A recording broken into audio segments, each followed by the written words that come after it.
tayo magsasama-sama para sa isang araw na puno ng kaalamang hatid ng araling panlipunan. Bago tayo magsimula, sikaping ihanda ang sarili sa pakikinig at makiisa sa gagawin nating pag-aaral. Kung kayo'y handa na, sabay-sabay nating alamin ang kasarian sa iba't ibang lipunan. Bago tayo dumako sa ating pagtatalakay, narito ang mga layunin sa pagkatuto.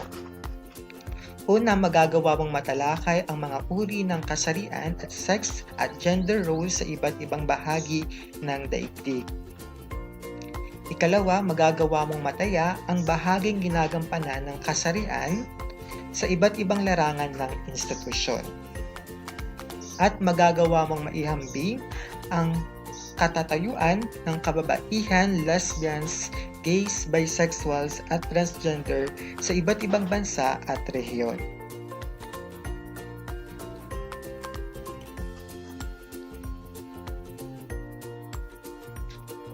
Sabay-sabay nating alamin ang katuturan ng sex, gender at gender roles.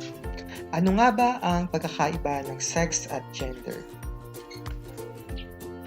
Mahalagang bigyang diin na ang konsepto ng sex at gender ay magkaiba bagamat madalas ay nagagamit sa parehong konteksto ng nakararami. Ayon sa World Health Organization, ang sex ay tumutukoy sa biolohikal at physiological na katangian na nagtatakda ng pagkakaiba ng babae sa lalaki tulad ng pagkakaiba ng genitalia o ari ng mga lalaki at babae. Ito ay natural na taglay ng tao sa kanyang kapanganakan. Ang gender naman ay tumutukoy sa pansarili, panlipunan at pangkultural na perspektibo ng mga tao sa kanilang kasarian. Saklaw nito ang mga katangian, gampanin at pag-uugali na kaakibat ng pagiging isang lalaki o babae ng isang tao. Ito ay nakukuha na pag-aaralan at nahuhubog sa pamamagitan ng kultura at mga panlipunang institusyon.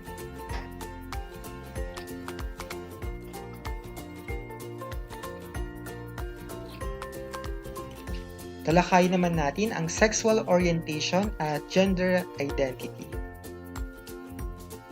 Pinapangkat ng sex ang tao bilang babae at lalaki, samantalang sa usapin na gender naman ay nagkakaroon ng pagmamarka sa kung ano ang pambabae o feminine o panlalaki o masculine. Kung paghahambingin ang mga lipunan sa mundo, ang mga aspetong may kinalaman sa sex ay hindi maiiba, ngunit sa usapin ng gender, maaaring makakita ng malaking pagkakaiba. Bakit? Ito ay dahil sa pagkakaiba ng kultura at tradisyon ng mga lipunan sa mundo.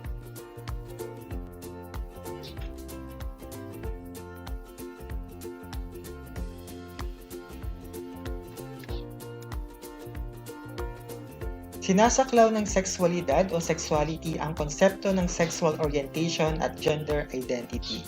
Ang sexual orientation ay tumutukoy sa pisikal at emosyonal na atraksyong nararamdaman ng isang individual sa isa pang individual.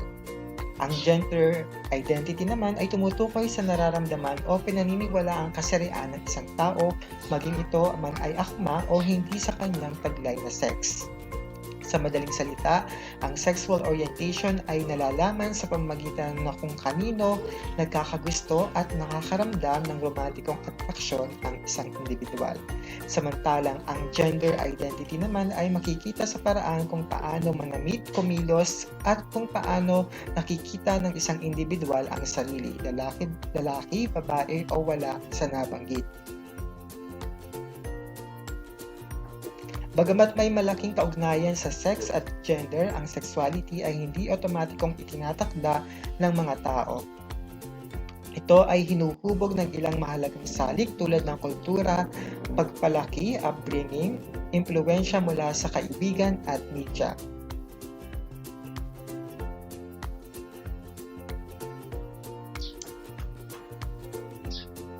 Dumako naman tayo sa uri ng orientasyong sexual o sexual orientation. Kung ang sex at gender ay mauri sa dalawa, lalaki at babae o panlalaki at pambabae, Ang mga kaisipan kaugnay ng sexuality ay maikakategoryang komplikado dahil sa maraming uri nito. Tignan at suriin ang mga pangunahing uri ng sexuality. Una, heterosexuality, mga taong nagkakanasang sexual sa miyembro ng kabilang kasarian o opposite sex. Homosexuality, atraksyong sexual sa kasapi ng kaparehong kasarian o same-sex. Bisexuality, atraksyong sexual sa parehong sex.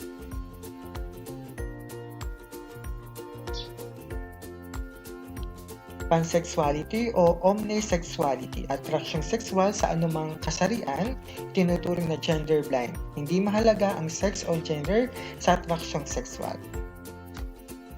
At bukas sa pakipagrelasyon sa mga hindi tuwid o straight na lalaki o babae.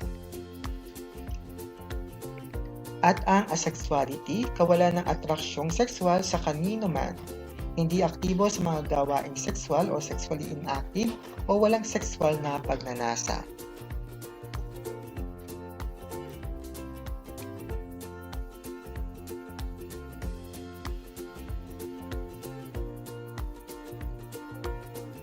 Ang pagkakakilanlang pangkasarian o gender identity. Ito ay kinikilala bilang malalim na damdamin at personal na karanasang pangkasarian ng isang tao na maaaring nakatugma o hindi nakatugma sa sex niya nang siya ay ipinanganak. Kabilang ang personal na pagtuturing niya sa sariling katawan. Dumako naman tayo sa LGBTQI. Ito ay isang acronym na tumutukoy sa mga lesbian, gay, bisexual, transgender, queer, intersex. Ito ay isang terminong naglalayong kumatawan sa mga individual na may kiling sa pakikipagrelasyon sa kapwa nila, kasarian, o hindi ibinibilang ang sarili bilang babae o lalaki. Bagamat higit na nagagamit ang terminong LGBT sa talastasan at nakalimbag na media, isinusulong ang paggamit ng terminong LGBTQI upang sakupin ang iba pang kasarian na maaring hindi mabilang sa naunang 4 na kategorya. Tignan at unawain natin ang mga kategoryang inilalarawan ng acronym na LGBTQI. Ang lesbian, sila ang mga babae na ang kilos at damdamin ay panlalaki. Mga babaeng may pusong lalaki at umiibig sa kapwa babae. Tinatawag sa ibang bahagi ng Pilipinas na tibo o tomboy. Ang gay, lalaking may emosyonal, sexual at romantikong atraksyon sa ibang lalaki.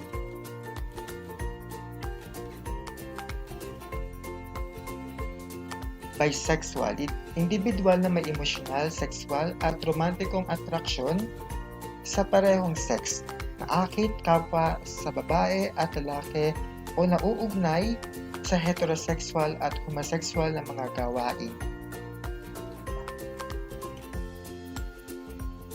Transgender, malawak na terminong tumutukoy sa mga taong mayroong gender, identity o expression na hindi naaayon sa inaasahan ng lipunan batay sa kanilang kasarian nang sila ay ipinanganak. Queer, tumutukoy sa mas malawak na kategorya ng sexualidad na hindi nakakahon sa individual bilang lesbian, gay, bisexual o transgender.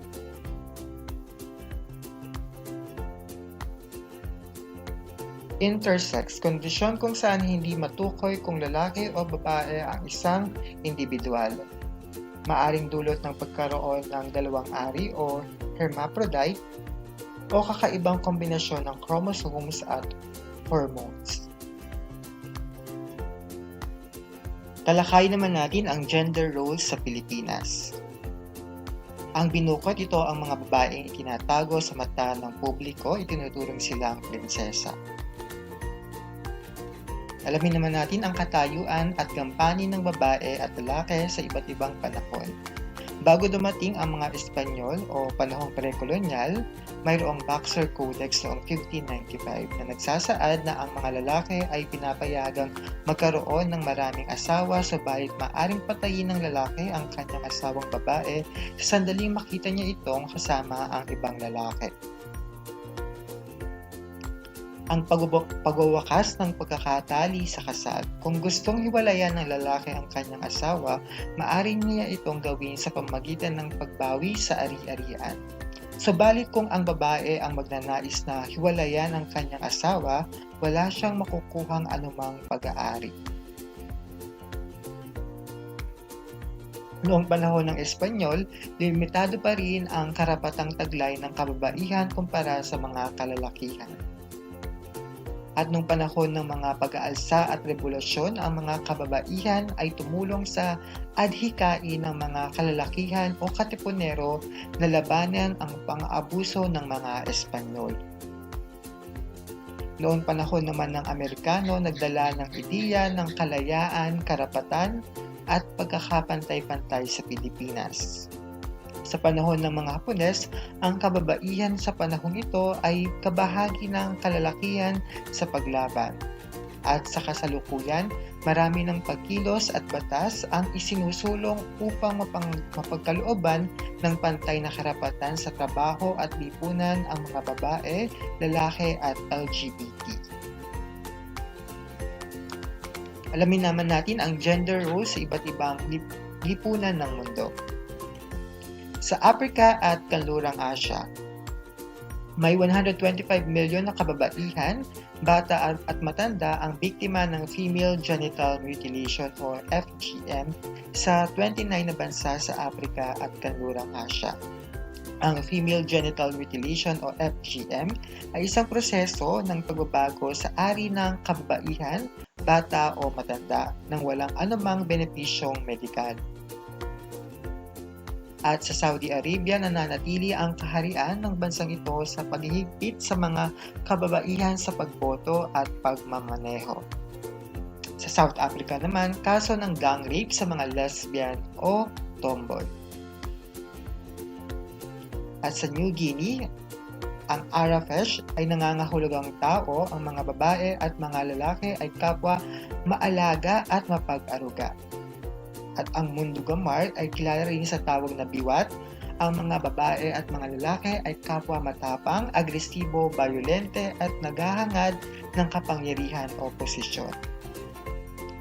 At Chambuli, ang mga babae at mga lalaki ay may magkaibang gampanin sa kanilang lipunan. Ang mga babae ay inilalarawan bilang dominante kaysa sa mga lalaki.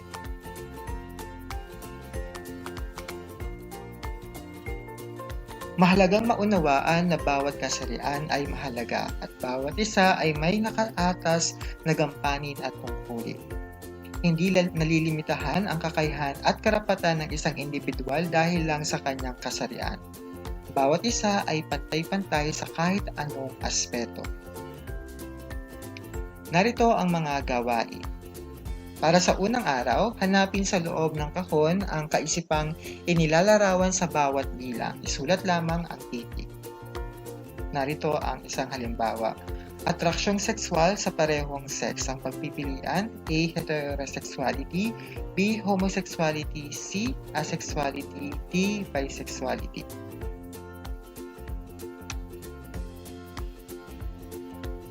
Para naman sa pangalawang araw, tukuyin kung ang katayuan ng babae at lalaki ay pantay o hindi. Isulat ang P kung ito ay nagpapakita ng pantay na katayuan at HP kung hindi. Narito ang isang halimbawa. May karapatang bumoto ang babae at lalaki sa Pilipinas sa kasalukuyan.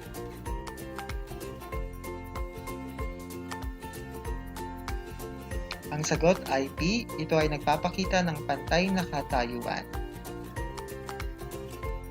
Para naman sa pagsasanay, isulat ang tama kung ang isinasaad sa pangungusap ay tama, kung ang isinasaad sa pangungusap ay mali, palitan ang salitang may salungguhit upang maitama ang pahayag. Isulat sapat lang ang tamang sagot. Narito ang halimbawa. Nadala ang ideya ng kalayaan, karapatan at pagkakapantay-pantay sa Pilipinas noong panahon ng Espanyol. Ang salitang nakasalungguhit ay Espanyol at para ito ay iwasto at itama, ang tamang salita ay Amerikano. Para sa hamon sa pagsasabuhay, bilang tugon sa hamon sa pagsasabuhay, kinakailangan mong makabuo ng isang sanaysay na naglalaman ng mga positibong bagay upang mahikayat ang taong bahagi ng LGBTQI sa ating lipunan na magkaroon ng kumpiyansa at mahalin din ang kanilang sarili. Ito ay gagawin sa pamamagitan ng 5 pangusap. Ang iyong sagot ay ilalagay sa espasyo na makikita sa inyong printed learning module. At narito ang pamantayan sa pagpuntos, basahin at unawain ito.